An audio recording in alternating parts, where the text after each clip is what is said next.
Assalamualaikum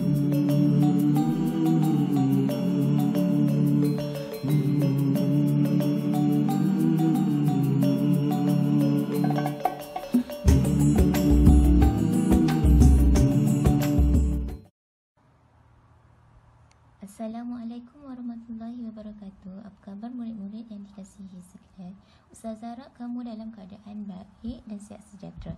Okey. Di sini Ustazah ingin ulang kaji sedikit pelajaran fiqh tahun 3. Okey. Kamu boleh tengok dalam muka surat dalam buku teks kamu dalam muka surat 2. Okey ya. Okey, sebelum tu Ustazah nak tanya, sebelum kita nak solat, kita kena ambil apa? Kena ambil wuduk. Okey, contoh, kalau tak ada air, kita kena buat apa?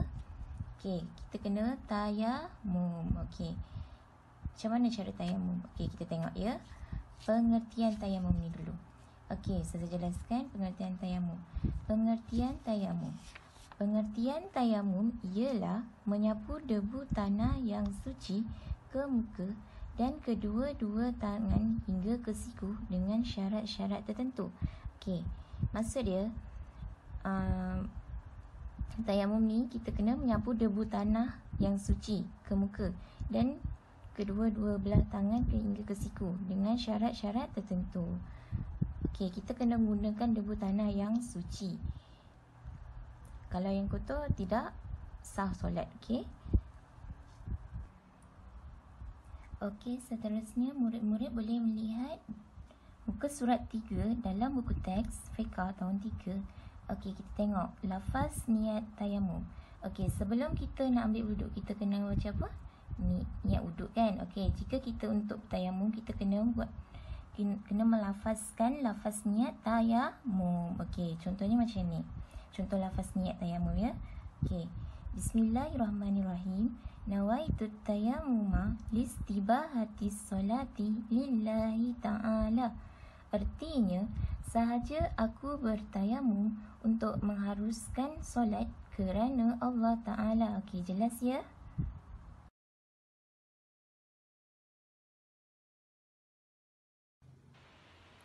Okey, seterusnya kita pergi kepada rukun tayamum. Apa itu rukun tayamum? Okey, tengok di sini ya, saya jelaskan satu persatu.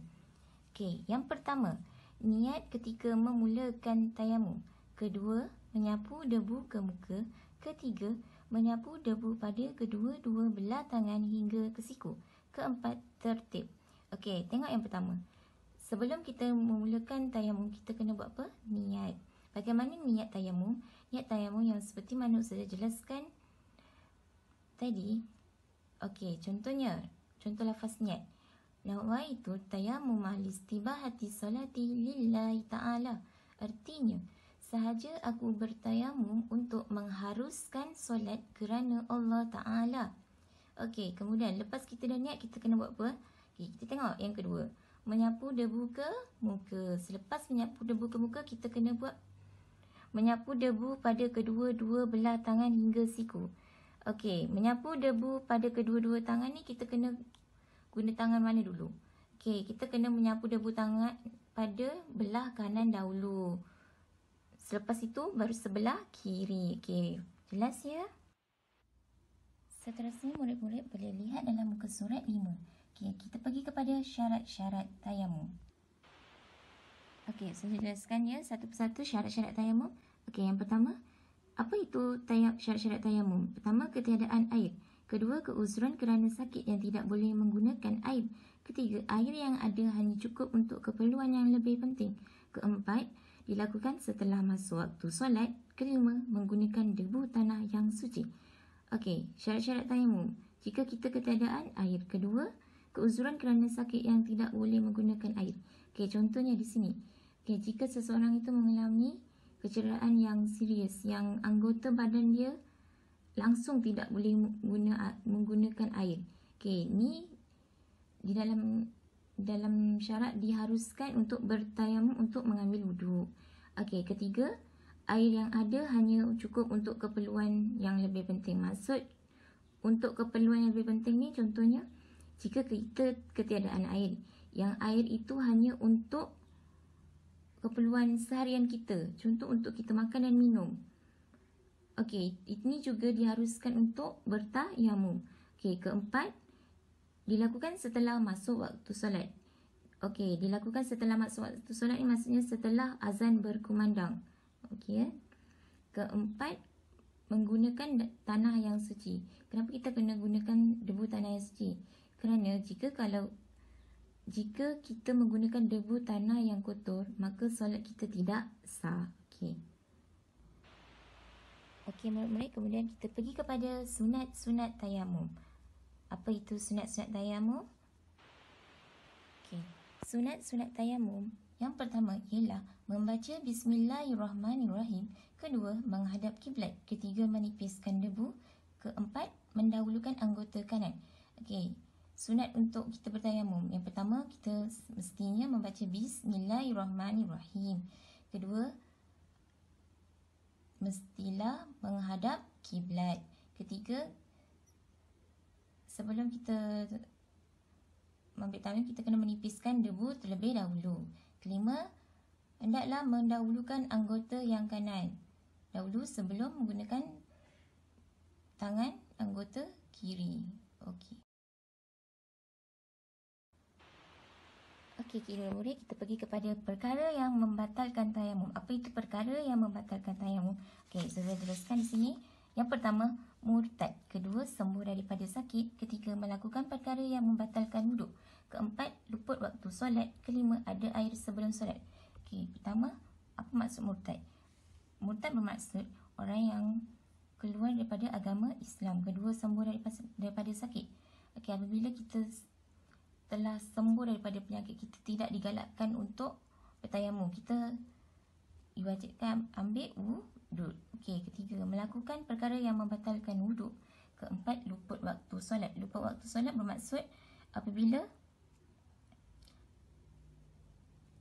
setelah habisnya waktu solat. Okey, kelima, ada air sebelum solat. Jika ada air, kita tidak dibolehkan mengambil tayamum. Okey, faham ya?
Untuk pembelajaran kita pada hari ini, Reza harapkan kamu dapat menonton video ini dengan baik dan membuat latihan yang Reza beri selepas kamu menonton video ini.